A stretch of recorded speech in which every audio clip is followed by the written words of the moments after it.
Good evening, Colby, Kansas. Good evening, America. This is Justin at Seeking Context, speaking today with Rich Epp.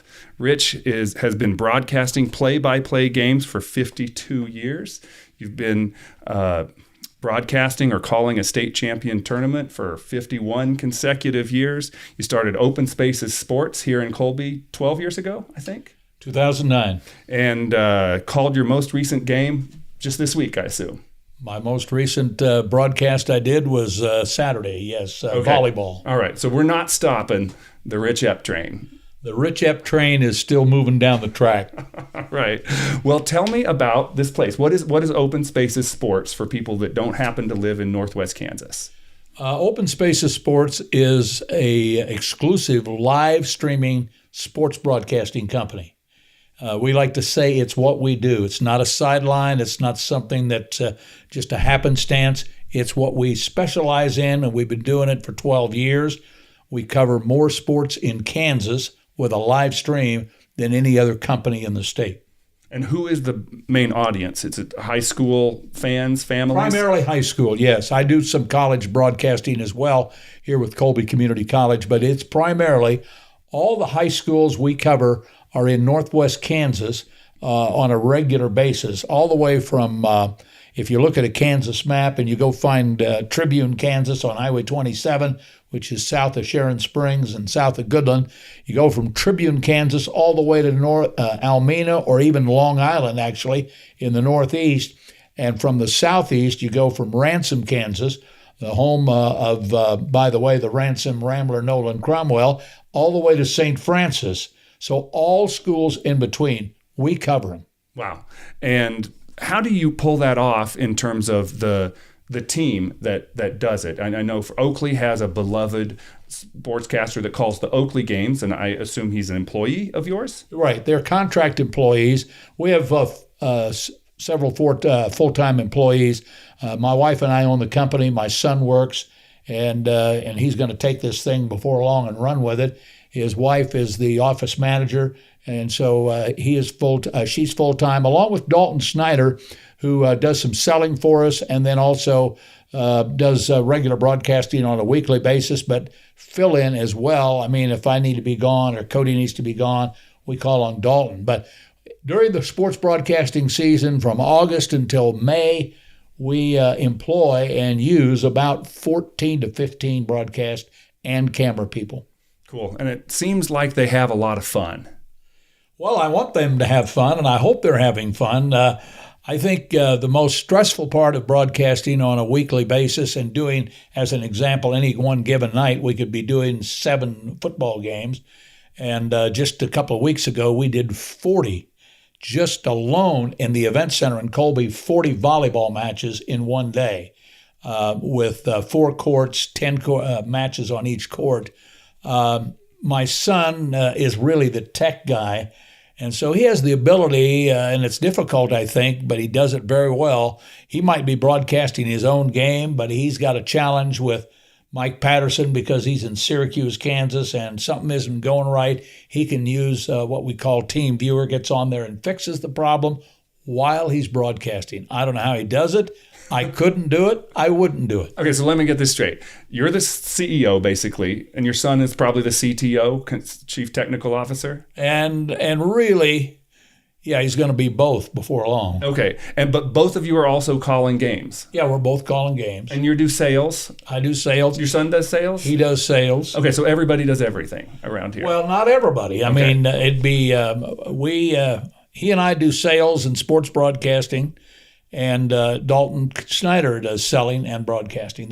So us 3 are responsible for all the sales that we take in throughout the course of the year. And we see people who sponsor, and without them we couldn't do what we do. And we go back year after year to many of the same people, year after year after year.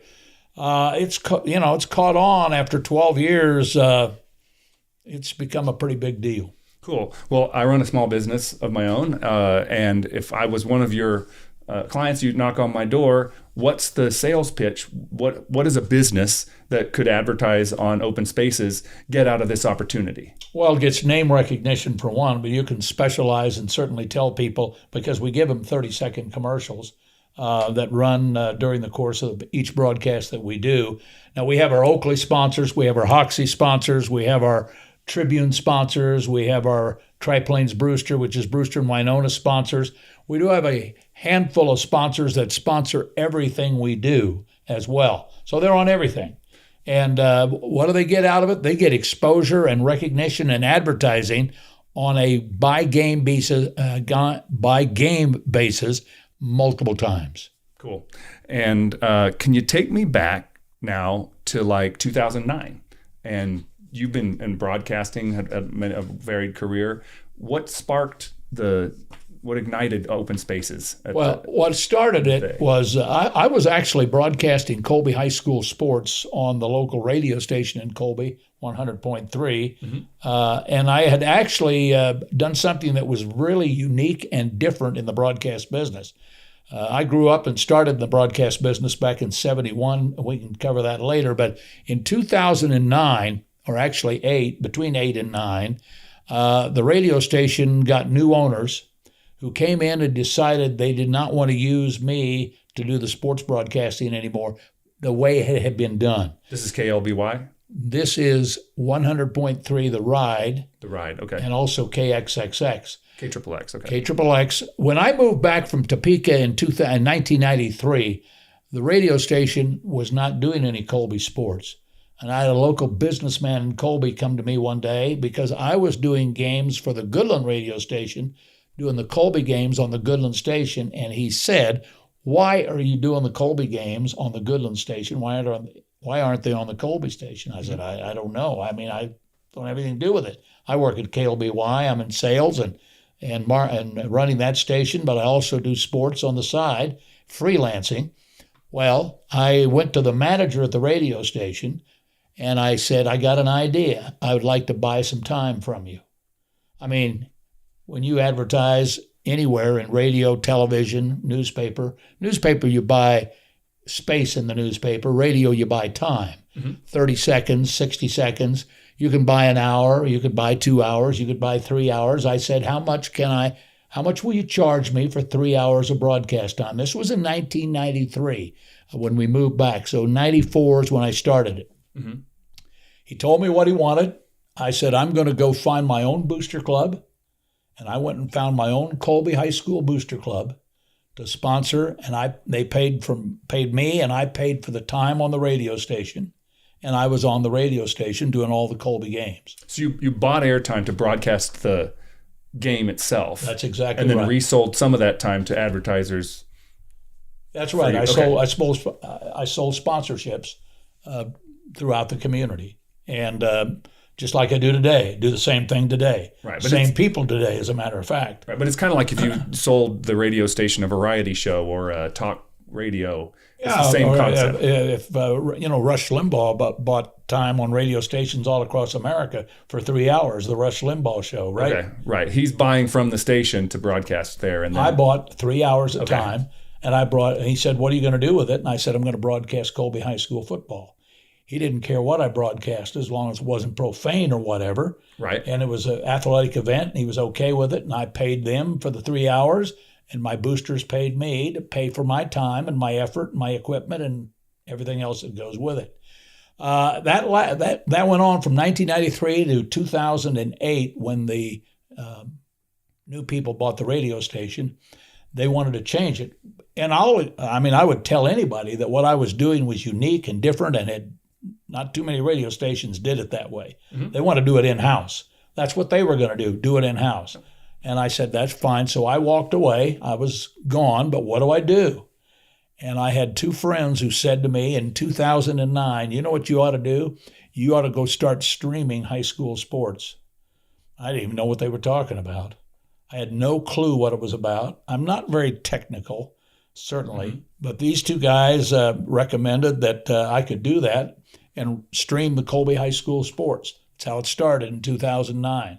All of my sponsors stayed with me, and that I had for all those years, they stayed with me. And, of course, I've added to it over the years. But I didn't know what I was doing. I found a partner that would partner with me, and we both put $1,000 in to start the company. $2,000 to start a streaming company. Okay. And since then, about 3 years later, maybe 4 years later, I bought him out. He moved. I bought him out, and my wife and I, and my son was already involved. And my son, frankly, he was the tech guy at the time. This other partner, a silent partner, so to speak. But my son, I found out real quick, probably did have more tech knowledge, self-taught, by the way, than I had before. And so he's just, I mean, he studies stuff on, I don't know where he gets all his information, YouTube or wherever, I don't know. But he's learned it all, self-taught, and he's really good at it. Really, really good at it. You worried a tech company's going to buy him out from under you? Google or Facebook? Yeah, I don't think so. Okay. So that's how it started. Wow, that's cool. And how do we come up with a name? It's actually a reference to a biblical story in, I think, Genesis, maybe it is. And I'm not going to go into the details of that, but Open Spaces Sports. And basically, I had it taken away from me doing the radio stuff, and I found another way to broadcast, and it's turned out to be a blessing. Right. Well, you started, I mean, you would have been almost 60 years old when you started the business? Yeah, you're about right, 59 or 60. Most the famous entrepreneurs that people talk about in this country, like Larry and Sergey at Google, or Bill Gates or Mark Zuckerberg, started their businesses in their 20s. What sort of thought, how was the experience for you starting a business later in life? And do you have any thoughts and advice for people that might be thinking about doing something on their own? If I'd have been like Mark Cuban, who owns the Dallas Mavericks, we was in Indiana, I think, when he started broadcasting. As a matter of fact, that's how he got his start and sold his company for millions of dollars. I don't know if I could sell mine for a whole bunch of money, but what was it like? I mean, I was not ready to quit broadcasting, and I enjoyed it, and I wanted to do it, and this has been an avenue to do it. And 12 years later, I'm doing as many broadcasts as I've ever done in my life. In fact, because of Open Spaces Sports, I've done more broadcasts on a yearly basis than I ever did the first 38 years of my broadcast career. Yeah. Do you think that your leadership style and your approach to it was informed by the things you did earlier in life? No doubt about it. And can you sort of take me back to some of the things that led up to this point in your life? Well, I started my broadcast career. That's kind of what you're asking. It started in 1971 over at Goodland at KLOE. I'd gone to Colby Community College. I'd gotten married in 71. And I wanted to be a sports broadcaster. In fact, at the station, it was three of us in a broadcast communications class that Colby College had at the time.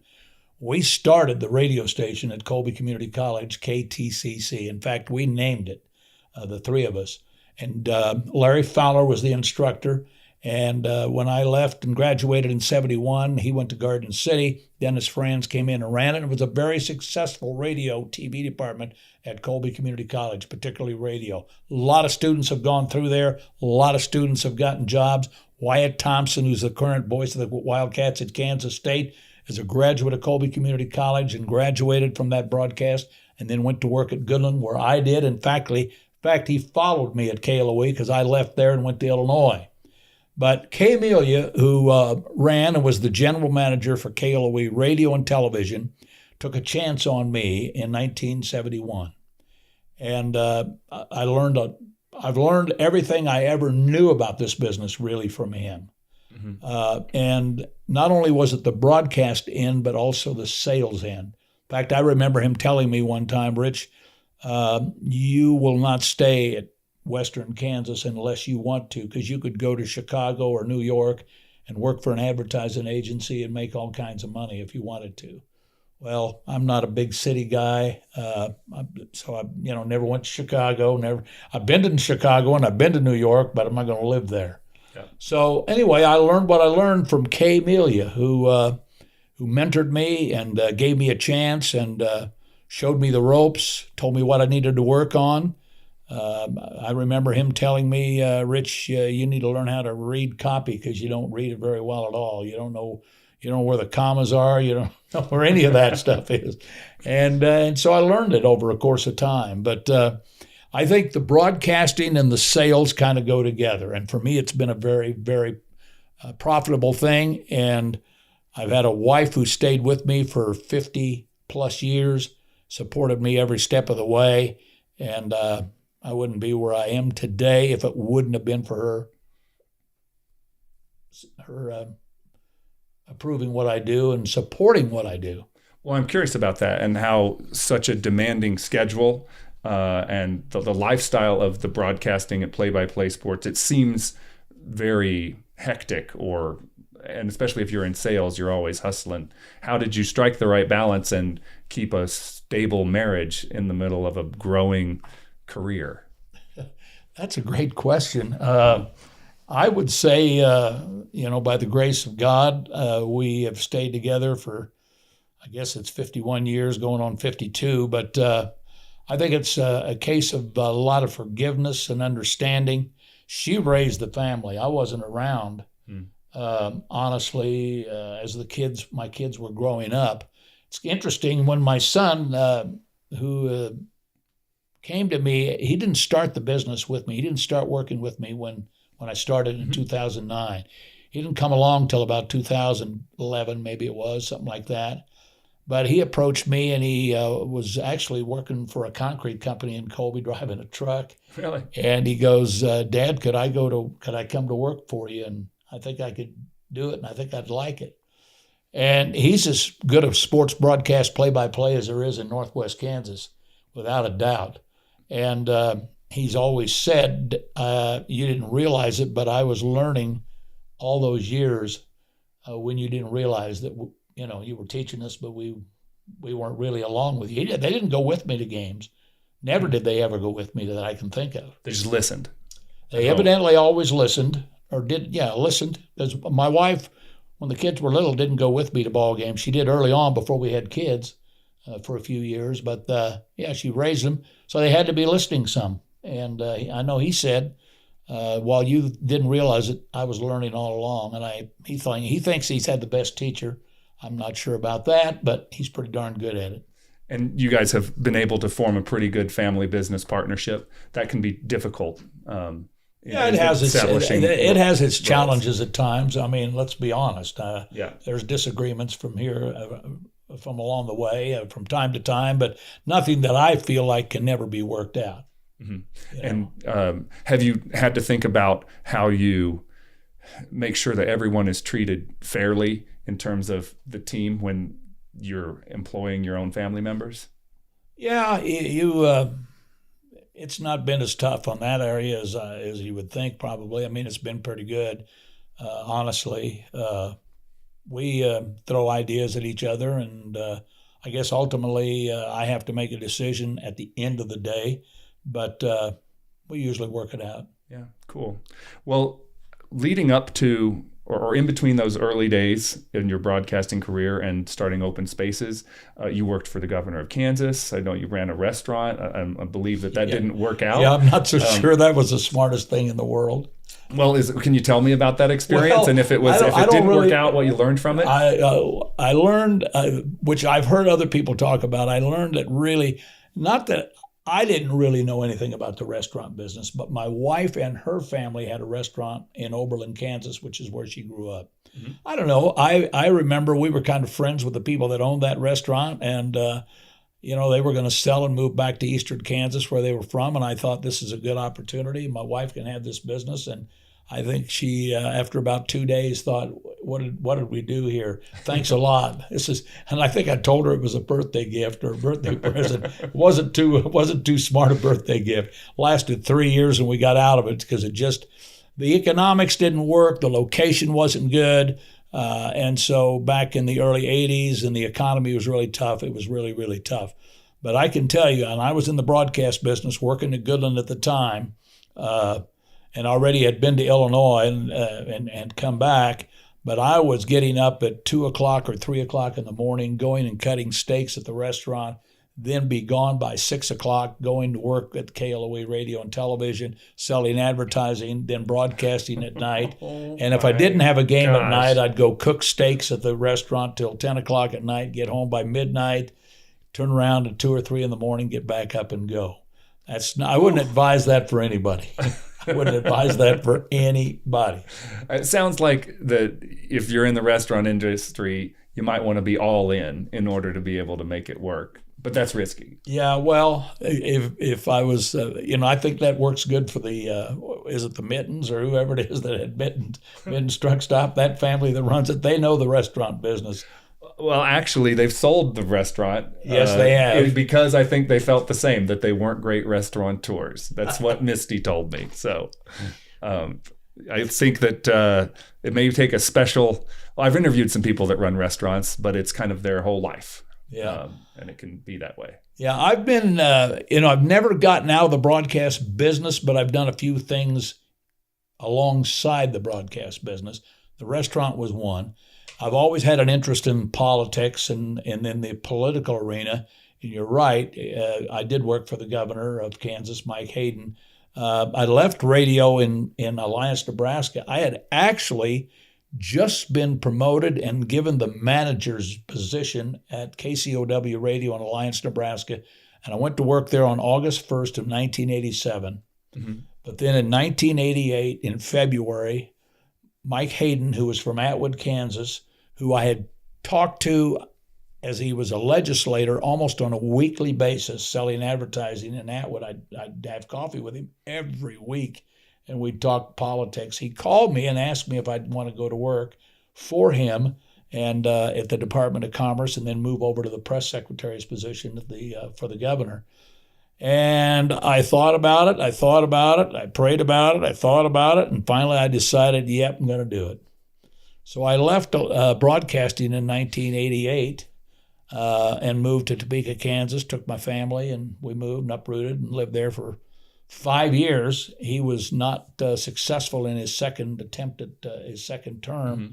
which, of course, when you're working at the pleasure of the governor, you're out of a job, and I was done. And in the meantime, I stayed with broadcasting because I was doing part-time broadcasting while working for the state of Kansas with WIBW in Topeka, mm-hmm. and did some football games and did state basketball. That's where my string of 51 straight continued, even though I was working for the governor. Right. I would take that week off and go to the state tournament for WIBW, who covered every state tournament, and I would be their guy in Hutchinson covering the 3A tournament. So 5 years and I was only with the governor for 3 years, so then 2 years there I worked at KTPK Radio in Topeka and was the sales manager there, and then I came back to Colby to go to work at KLBY Television. Wow. I assume that your experience in broadcasting was helpful in being a communications person in government? I'm guessing that it would have been. I certainly, I can tell you, I saw a lot of press people that I had to give them answers, tell them I wasn't going to give them answers, things like that, yes. Right. Were there things that you learned in that job that ended up helping you in your career afterwards? I think just meeting people and all over the state of Kansas, honestly. I mean, I've met a lot of people over the course of 50 years from one corner of the state to the other. But and I think it's helped me in the broadcast career. But honestly, even when I was working there for the state of Kansas, like I said, I was doing sports broadcasting. And so, I was in touch with high school coaches from all over the state of Kansas. Yeah, that's really interesting. On the topic of communication, do you have any advice for people starting their careers or in the middle of their careers to be able to communicate as effectively as you do? How do you speech class? Probably go take speech in school. I think and I did that in college, as a matter of fact. I was ironically the first. A lot of people don't know this because a lot of people aren't as old as I am. But I was the first student commencement speaker at Colby Community College in 1971, and I had to try out in speech class, and so I don't know where that came from necessarily, but I've never been afraid to shy away from communicating with people, and I think that that class probably helped me as much as anything. But yeah, I never met a stranger, so that's a plus in sales, and that's a plus in communication. Right. So it sounds like you feel like you had some natural talent, but you had to practice. God-given talent. I was practicing when I was 9 or 10 years old. Mm-hmm. I mean, I thought I was the voice of the New York Yankees when I lived on a farm at Mingo, Kansas. Well, and I heard that when you interviewed or you put forth your application to be part of your first job, I heard a story about you putting together a broadcast. I did. Can you just tell that story? Yes, that happened in 1971 when I applied at the job at Goodland. One of the things that Mr. Melia wanted was a tape, and I had no tape of me broadcasting. So I went into the college radio station and I fabricated a basketball broadcast. I didn't do the broadcast in its entirety, just enough to get him the feel that I could do play-by-play. Mm-hmm. But I came up with 10 fictitious names on one team and 10 on the other team. And then I used on a record, back then they had records, and they had records of crowd noise. I put the crowd noise behind my audio while I was doing the play-by-play. What year is this? 1971. Okay, so what technology did you use to mix these things together? A tape deck? I had a recorder, a reel-to-reel recorder. Okay. Reel-to-reel. You ever seen one of those? I think they have one over at the Orange here in town. Yes, they do. We'll put a picture of it up so that people can know what it's reel-to-reel tape player. Mm-hmm. And so I recorded into that, but at the same time, I was able to put the audio from the record on the behind me in the broadcast. I just turned the audio down, and you could hear the crowd noise in the back. So like you had speakers back here and a record player. Well, I had a cord that ran too. Oh, it was mixed. Yeah, it was actually mixed on the recorder. Right, and I just turned it down and turned it up. Cool. While I was doing the broadcast, I needed a little more crowd noise. I turned that sucker up a little bit.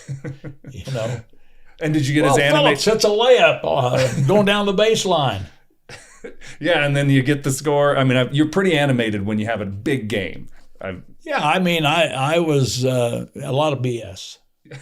A lot of BS. Yeah, and were you on the up and up? You're like, I invented this. I mean, they must have known that it was an invented. I told Kay Melia, I said, this is all I've got. And if this is good enough, fine. If it's not, I understand. And he hired me. Well, I mean, that takes a lot of self-starting spirit. Yeah, a vision, whatever you want to call it, ingenuity, I guess, maybe. Yeah. Well, we don't have reel-to-reel recorders in operation anymore, but no. I'm curious if. Oh, go ahead. Well, we don't anymore, but I used plenty of them when I first started at Goodland, because every broadcast I did there for 2 years was on tape, and it was on a reel-to-reel player. So I had to carry this big, bulky reel-to-reel player to St. Francis for the first football game I ever did in my life. Oh, my gosh. And you're your own roadie.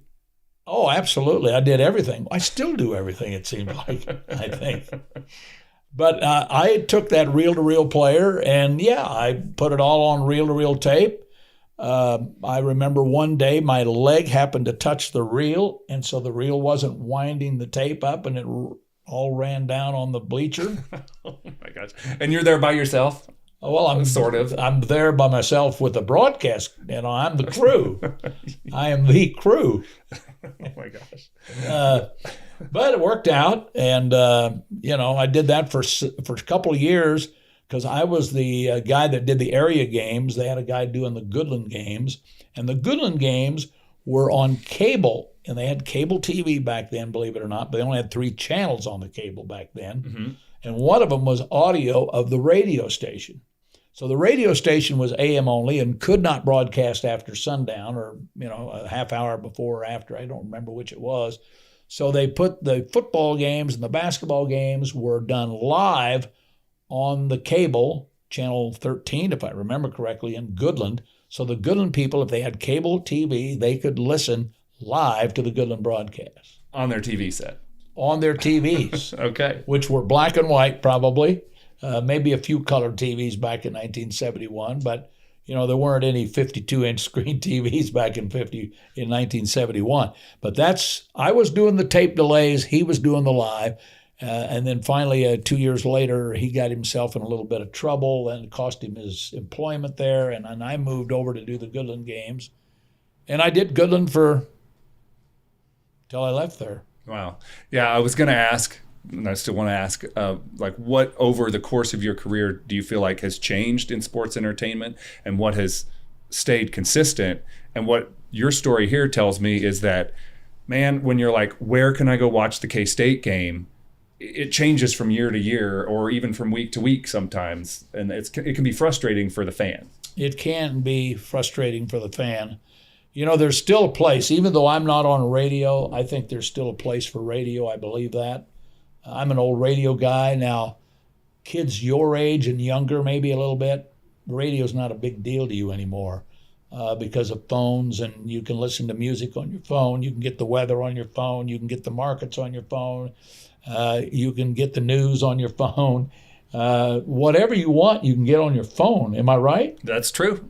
That wasn't the case, of course, years ago. I still think there's a place for radio, I guess. But the computer age has changed everything. Mm-hmm. It really has. And we have taken advantage of it at Open Spaces Sports. Little did I know in 2009 that, when I started, I was doing just Colby games.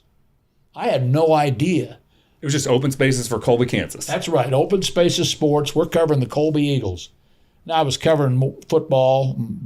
I didn't do volleyball to begin with, but quickly did. Wrestling, football, wrestling, basketball. That was it.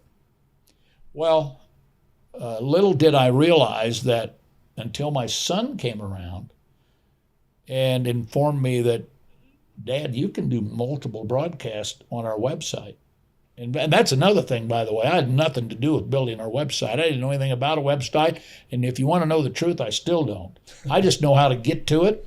I know how to go and get our broadcasts on the air. But anything to do with building a website, I know you do that. It's foreign to me, let me tell you. Right. Very foreign to me. So you had to bring in the right people. So I had to bring in the right people, and my son was the right person, obviously. But he said, Dad, you can do multiple broadcasts. And not only can you do multiple broadcasts, every broadcast we do is archived. So if people want to watch it after it's over, they can watch it. Oh, and the advertisers who are sponsoring the games, their ads will be on there forever. I had no idea. I didn't realize that was possible. Because that's really not the case in radio. I can't go back and listen to your radio. You can't. And not only that, the radio station can only broadcast one game at a time. Right. Right? Well, they've only got one channel, KXXX or KLBY or whatever. They can't. We're doing as many as 8 on one in any given time. We can do 8 broadcasts. Right. Which is why our business has grown as dramatically as it has. And if you want to know the truth, we could probably add 8 to 10 more communities if we had the people to be able to do it. But employment, everybody struggles with finding people to work. So right now you're saying, like, if you want to broadcast games, there are job opportunities with Open Spaces. Well, there could be in the right places. Because we get communities that contact us almost every week to every 2 weeks. Would you cover us? Would you cover us? We cover 6 schools on a regular basis. We cover Colby, we cover Hoxie, we cover Oakley, we cover Sharon Springs, we cover Hill City, we cover Northern Valley. So there's a lot of growth potential here. But, it's possible if we had the personnel and the revenue to sustain it. We could do Oberlin, we could do Atwood, we've done St. Francis on a limited basis some. Mm-hmm.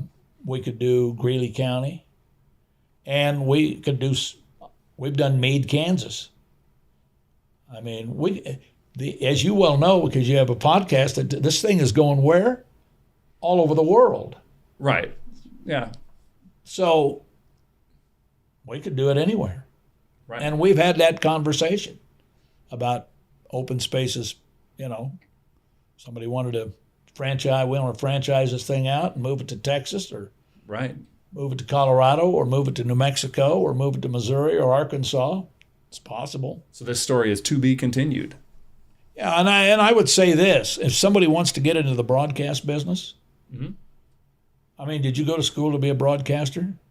No, I went to the Air Force Academy to become an officer and a pilot, and then here I am. And here you are broadcasting, correct? Yes.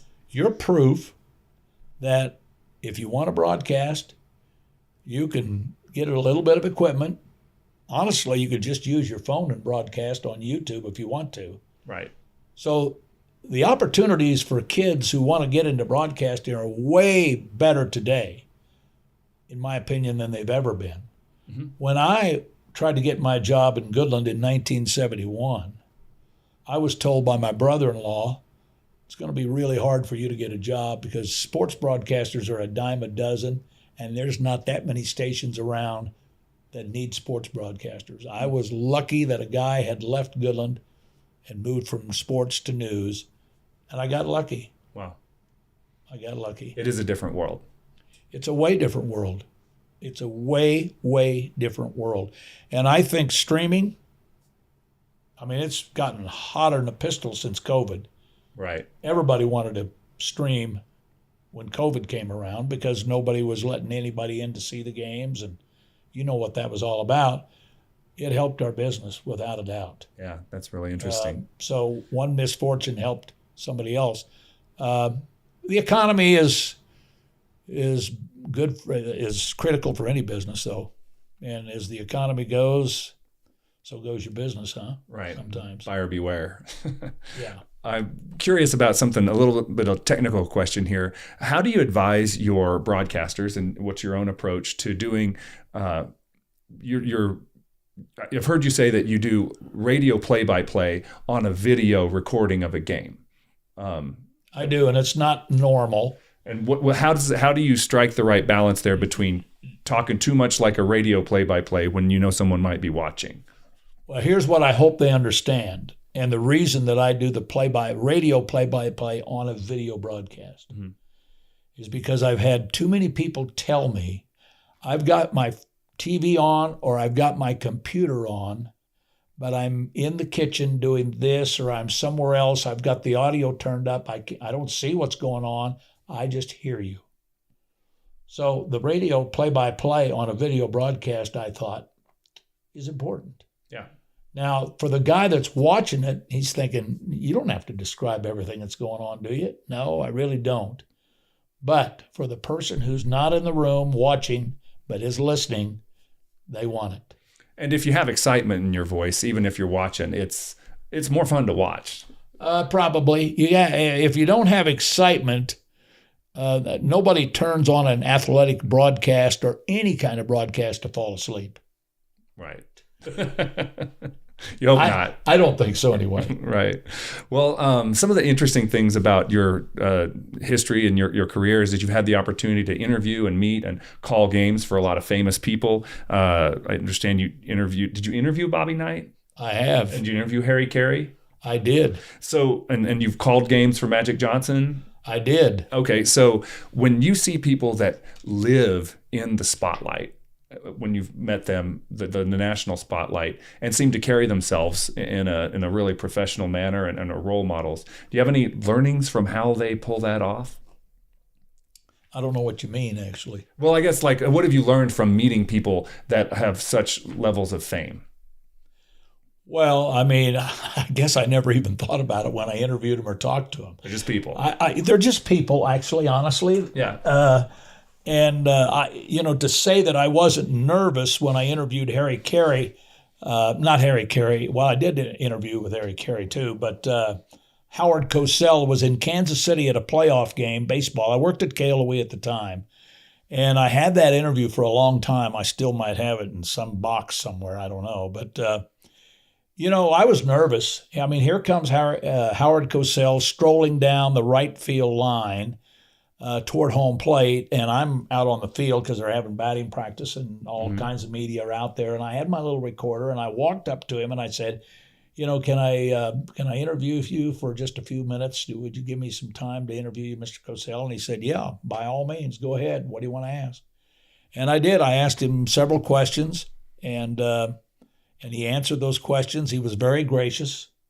But here's Howard Cosell, one of the icons of sports broadcasting on ABC, that was there. Bobby Knight was intimidating to begin with for me, but I got over that eventually. I mean, 3 or 4 minutes into the interview, I got along with him. A lot of media people didn't get along with Bobby Knight at all. But I did get along with him. In fact, I interviewed him twice. Once when I was at Illinois, and then I didn't really interview him. I put a recorder on a stage at Dodge City when he was the speaker at the Boot Hill Classic back in, I think it was 1987, because Indiana had just won the NCAA tournament, and he was there to speak prior to a banquet for the All-Star game. Wow. And I set the recorder up on the stage, a podium where he was going to speak, and he came up and he goes, Who's this? Who set this out here? He's skeptical of the media. Skeptical of the media, I'm sure. And I stood up and I said, that's mine, sir. I'm recording your speech tonight. I want my kids to hear it. And they're not here. And he actually recognized and remembered me from when I was at Illinois. Wow. And, he never said another word about it. But, they're just people. Really, honestly. And you were just recording him because you wanted to take it home to your son? I recorded the whole speech, and it was a great speech. Wow. It was a great speech. That's cool. And I just did it for my kids. Because you felt like he's a role model beyond his coaching. His speech that night was a role model. His behavior has not always been a role model, I think some people would argue. He's famous for some personal behavior that people don't correct. Really but what he had to highlight. say that night was on the money. Okay. And I thought it was terrific, and I recorded it. I'm glad I did. I didn't know what he would say and he used no profanity in the speech. He understood he had kids there, and there was none of that. It was really, really good. Oh, that's really Magic cool. Johnson, I didn't talk to him. I just broadcasted his game when he played for Michigan State, and I did the Michigan State-Purdue game and did the Illinois Michigan State games, and what a player. But he was already famous before the Lakers, right? Well, they called him the Magic Man, and he is the primary reason Michigan State won their first NCAA championship in 1978 79 against Larry Bird. Right. And by the way, I also had a chance to have communication and met Larry Bird one time when he was at Indiana State, because I was just 70 miles away. You're making a pretty good pritz for going into broadcasting. Well, I mean, I was fortunate. I was really, really fortunate. This episode will probably air right around Thanksgiving. I'm curious, Rich, what you feel like you have to be thankful for. Well, I'm thankful, first of all, for my Lord and Savior, Jesus Christ, who's offered me eternal security and eternal life. That's my number one thing. And if it wasn't for him, I wouldn't be where I am today, clearly. But I'm thankful for my family, because I have done and been all over. I've been places. Outside of the broadcast thing, my son was a missionary in Honduras. I've been to a third world country. I've been in New York where he has ministered. I've been able to work with my son, which I think is, not a lot of people get that opportunity, and it's special. Mm-hmm. It really is special. I have had a wife who supported me for 51 years in what I've done. Never really questioned what I did. I don't think she enjoyed me being in the political arena at all, but she supported me. Right. I don't think I think I'm smart enough not to get into politics, but I was a part of it for a period of time, for 3 years. No, I've had a great life. If it all finished and ended tomorrow, I've had a great life. Wow, that's great. We live in a very secular world, and the sports entertainment is certainly a secular activity. Where did this level of faith conviction come from in your life? Probably in high school, actually, is where it started. And then at Colby Community College, I was involved in Youth for Christ at the time. But I've seen a lot of heartache and I've seen a lot of turmoil. And if you didn't have faith, I don't know how people can make it without faith. And I understand that and I believe that. Right. Well, that's a great note to end on, I think. Well, I appreciate the opportunity. I want to thank you for being on the show. I also want to tell our audience, if you want to learn more about Rich Epp and Open Spaces Sports, you're at openspaces.com. Openspacesports.com. And you're on Facebook. I'm on Facebook. My son runs that. I'm not smart enough to do that either. I just get on and look. But I'm going to do like the political people do. If you want to reach Rich Epp, you just call me at 785-443-1994. And we can just talk one-on-one. You can just talk to me one-on-one. All right. You don't get that very often. But here in Western Kansas, I guess that's something that you can ask for. Well, I was a little surprised when you called me, but I'm grateful that you did. And I wish you the best in your business. Small business is tough to get going and keep it going, I think. It's rewarding when it works. And it is rewarding when it works. And here you are. Had no idea you'd be doing broadcasting, and here you are doing it. 100%. There's the winding path to wherever you're going is an enjoyable road if you sort of have convictions that everything's going to be okay. Yep, I sure appreciate your opportunity. And can I just end my See, I end every broadcast this way. Should I end it? Yeah, end it how you would end your broadcast. Thanks for your time this time. And now until next time, so long. So long. Thanks so much. You bet.